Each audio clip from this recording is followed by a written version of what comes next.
Tatlo na masuswerte sa ilalim ng inyo pong unan upang sa ganon ma-attract nyo ang lahat ng swerte na ninanais kagaya ng pera, kasaganahan at ganon din po ang long life para hindi ka maging sakitin.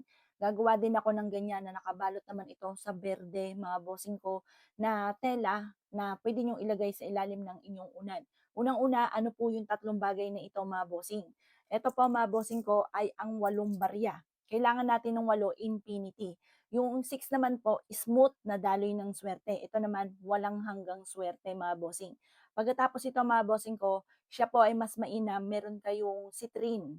Citrine or Libyan. Yung mga ganito mga boss, yan, gagawa ko ng ganyan. At ako mismo nananahi po niyan mga bossing.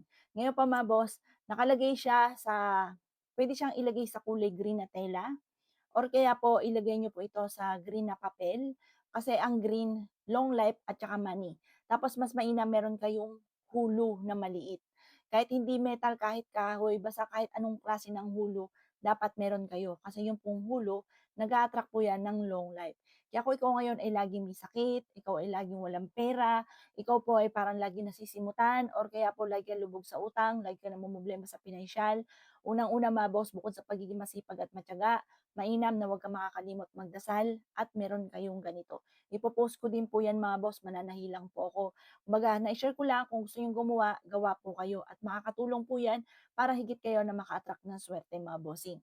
Eto po, kapag ginawa nyo siya umaga, mas mainang umaga, tas nakaano ka, nakatapat ka sa liwanag ng sinag ng araw mga bossing. Pero syempre, pag sa amin, pinapahiran ko pa to ng langis, pinauusukan at bawat tuhog mga bossing ko bawat hulma, may kalakip na panalangin mga bossing. Kaya avail niyo na po ito mga boss. Basta mainam kapag gumawa ka ng ganito, naniniwala ka. Kasi minsan may mga tao na gumagawa, bumibili, nagde-decorate sa kanilang tahanan, bukod sa napakabatugan at ang problema ay pera, wa-effect po yan.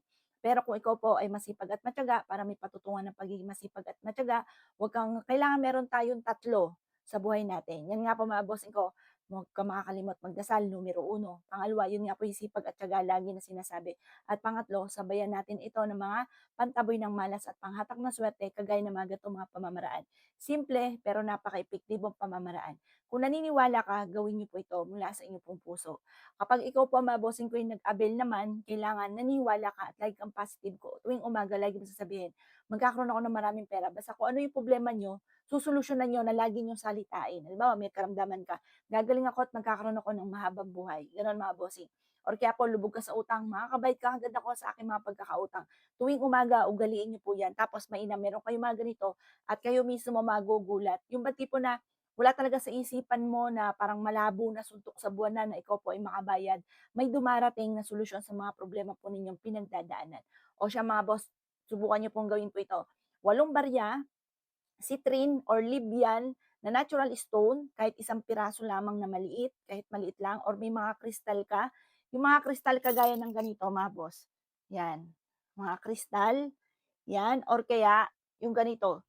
Yung mga butil ng ganito. Yan, mga butil. Butil ng natural stone na Libyan. May mga ganyan yan. Kasama yan dito, mga bossing. Ngayon po, sunod hulo para hindi ka maging sakitin at magkaroon ng mahabang buhay. O siya mga boss, good luck po sa inyo po lahat.